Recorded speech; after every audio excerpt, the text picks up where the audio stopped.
Dated August 20, 1867. To whomever should come upon this letter.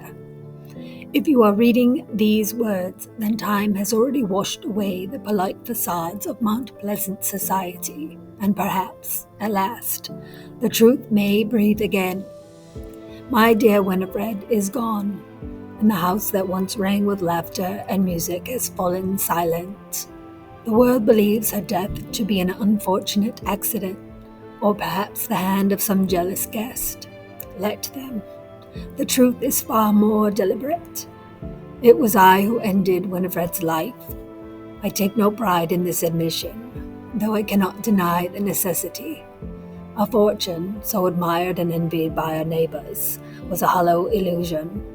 I had gambled away her inheritance through a series of failed ventures: rice, cotton, rail. Were she to discover the extent of my ruin, it would not merely be my reputation lost, but her trust, her love, her family name. I could not allow that. Winifred's cough was my opportunity.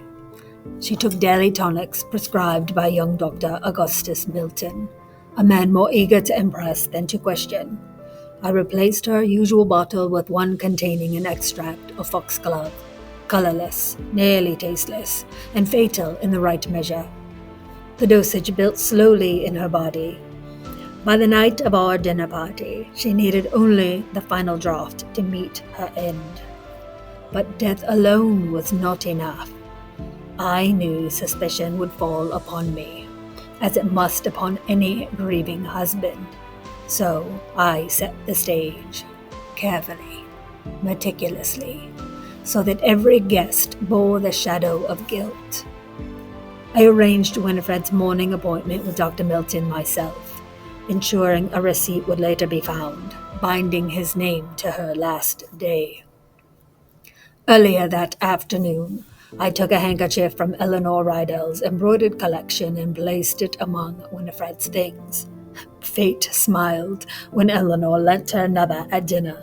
The initials, E.R., on the bloodied cloth would need no further explanation. I urged the colonel to rise first to check on the noise, knowing how his soldier's reflexes would betray him. Too quick, too knowing. I encouraged Miss Gladys Reed to oversee the table settings and whispered to Winifred that the girl mocked her at every closed door. When Gladys uttered her foolish superstition about dining with 7, I nearly laughed at how fate obeyed my plan. And as for Parson Hanford, I invited him precisely because of his sermons condemning wealth and vanity. His presence would make divine vengeance seem a possibility. How poetic. By the time the sheriff, Parson's own brother, arrived, confusion had already settled like smoke over the table. Each guest looked upon the other with fear and doubt, and I, the grieving widower, was the picture of despair. Winifred died, believing herself ill with hay fever. In that small mercy, perhaps I am absolved of cruelty, if not sin. If Providence judges me harshly, so be it.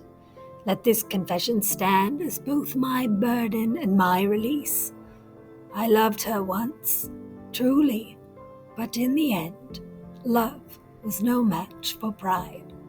Signed, Horatio Beaufort.